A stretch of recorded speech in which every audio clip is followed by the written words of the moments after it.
我们的家属在处理咳不出来的时候我们应该做一些什么？那还有一个问题呢，就是我们在生病的时候经常都要面临的就是我们总会建议大家要多休息。那对于这个呼吸道的疾病的相关的患者来说，您觉得什么样的休息是最合理的？比如说，我就是让患者多睡觉，多躺在那儿，这是不是一个比较好的休息状态？这个躺着休息肯定是一个很好的一个状态。就是对于急性期感染的人群呢，就是他尽量的这个多休息。然后呢，但是呢，也不是说绝对的卧床，就是如果说你腿能动，就是在床上的情况下，你腿能动脚能动，也是需要动的。因为有2个小问题，就是我们在重症的患者住院的时候，我们也是在会床上有一些小的康复训练或者翻身的，它会有2个帮助。第一个帮助呢，就是避免什么呢？避免出现一个血栓。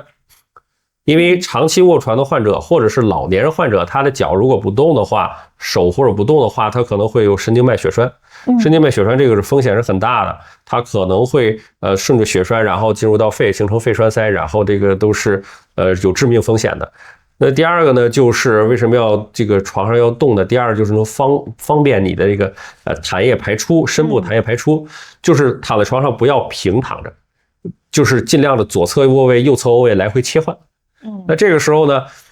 这个方便排出的原因2个。第一个原因呢，就是它的体位变化，就是高低变化能引流出来这个痰。第2个呢，就是防止你压着的那部分的肺，因为就是长期卧床的人，他这个肺呢呼吸的状态是不平衡的。你靠近床那部分肺，它是下面被压着的。你使劲的时候，那部分肺是张力是很小的，你全靠上面的空间的那部分肺是张开，然后把气体给吸进来，所以说后边的肌肉是不会被锻炼的。如果你左右切换这个姿势的话，会帮助你匀称的对这个进行这个左右的呼吸肌肉的锻炼，这个也是好的。然后呢，就是刚刚我提到的，除了这种呼吸的锻炼以外呢，还有就是老年人不要就是直接平躺着以外的，就是它对饮食也是有一定的风险的。如果说你持续的躺着的话，你的这吃进去的食物和水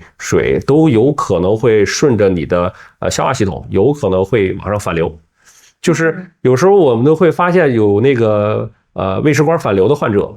或者是严重呼吸系统疾病、严重鼻炎的患者，都会形成一个负压在口腔，然后把你的胃的这个胃酸或者食物往上吸。如果这个时候你是躺着的，你更容易发生呛咳，然后进一步影响到你的呼吸系统，这个就是有一定风险的。所以我们建议这些发生急性感染的老年人不要完全平躺，也不要完全不动，就是在床上能力所能及的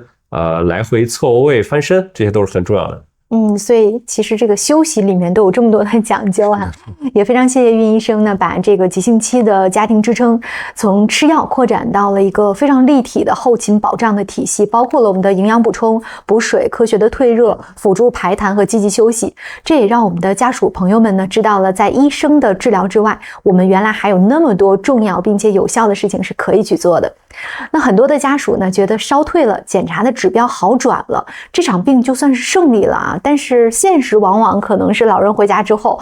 这个挑战才真正开始比如说持续数周的咳嗽，一动就喘，浑身没劲儿，吃不下饭，整个人呢仿佛是觉得非常非常的痛苦那这难道就是我们经常老话说的这个落下病根了是不是这样？身体是不是在这场感染当中很多的这个底气被抽走了？对，我们一个感染之后的一个恢复期其实是一个比较漫长的阶段，这个是一个正常的一个感染的一个恢复过程。就是在这个过程中呢，需要一个科学的管理，就是因为感染不光会消耗大量的这个营养，也会消耗大量的一个免疫系统。然后呢，免疫系统受到损伤以后，它一定会修复。为什么你会觉得这个获得感染，然后比如说出院了以后，你会觉得精神状态不好？对，因为这是免疫系统在强制你去休息。就是人体的免疫系统的恢复，就是要避免你进行剧烈的锻炼，或者是要求是你增加你的睡眠。免疫系统呢知道自己受损了，它这时候需要修复。但修复的时间一定是你在睡眠的时候，它才修复的效率是最高的，所以它才促进你去精神萎靡，促进你去睡觉，才能有更好的一个修复的时间。那这个修复的时间大概要多长时间？比如说从出院开始计算，1个月左右了。中老年朋友可能还是觉得咳得很严重，然后还是觉得整个人呀没有精神，非常虚弱，这个状态正常吗？这是正常的。其实这个事情就是完全是因人而异，就是因为就这个事情就像打仗一样，你打仗这个过程中，然后这个最后多长时间这个战场能恢复，那取决于这个仗打得多激烈，这是第一个。第二个取决于你的这个本身这个城墙有多坚固，然后以及你自己的储备粮有多少。如果你的储备粮很多，你本身是一个营养很充足的人，那你就可以耐受这种程度，你就可以把这个时间缩短得很短。那对于一个本身身体基础很差的人，那他可能恢复的时间就要更长一些。那如果说通常来讲，如果你的这个恢复时间，你的这个感染症状你的这个萎靡等等这些状态超过了3个月的时间，那可能就是有一些感染，或者是有一些病因还没有完全的去除掉。这个时候还是需要去找医生看一看，我还需要注意哪些，还有哪些做一些检查，看哪些器官还没有完全恢复，这个是需要做的。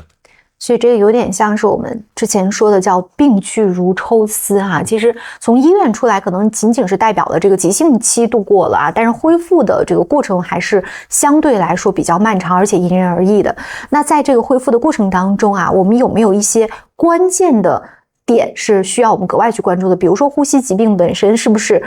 这个我出院之后我格外需要调整的就是我的呼吸方面？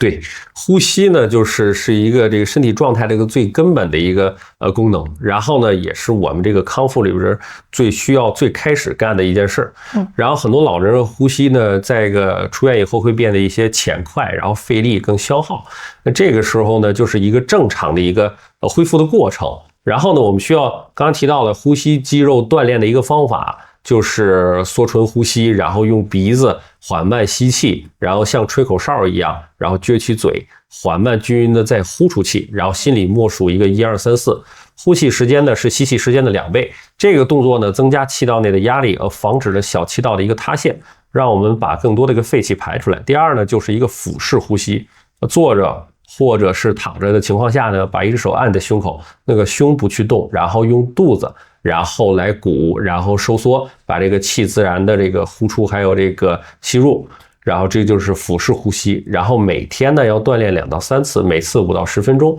这个呢也是锻炼呼吸肌肉2种方式。好的，那这2个训练的方法听起来既简单而且实用哈，马上呢大家也可以学起来。当呼吸稍微觉得顺畅一些之后呢，体力上的虚我们又应该怎么样来应对在运动的过程当中，康复的过程当中，到底什么样的一些建议才是更科学的，而且没有给身体造成过大负担的？对，康复性的锻炼呢，不是说像这个一定要马上恢复到你生病之前的状态，它是有一个阶段的。刚才我说了，就是你的身体状态不如从前，就是你的活动能力下降，精神萎靡等等，这些是你的免疫系统的一个自我修复的一个，它给在自己创造一个这个修复时间。那所以说这是一个正常情况，我们不能就是跟它强行的违背，然后这样的话可能免疫系统会进一步下降，可能会还没有修复也长成，然后可能会有更进一步的其他的病菌来入侵。所以说我们这个慢慢的这个活动从什么时候开始呢？从这个慢慢的从卧床开始，从基础活动开始，从勾脚尖、绷脚尖或者是翻身这种坐起这种训练开始。第二个呢，就是下床以后呢，在家人的看护下呢，从床边站立，从室内慢走开始。我们要做到这种不气短，然后呢不那个心慌的这种运动，然后呢间断运动，走2分钟休息1分钟。第三呢，就是可以再下床了，下床以后完全可以在室内的无障碍走了以后呢，我们可以到室外到门口，然后进行一些简单的一个耐受的训练，慢慢的逐步提高自己的活动能力。但在这个过程中呢，尽量有家人的这个帮助，然后呢家人的这个监视，对他的这种安全性包括这个可能预见到的一些特殊的一些这个紧急的信号，可能进一步的处理。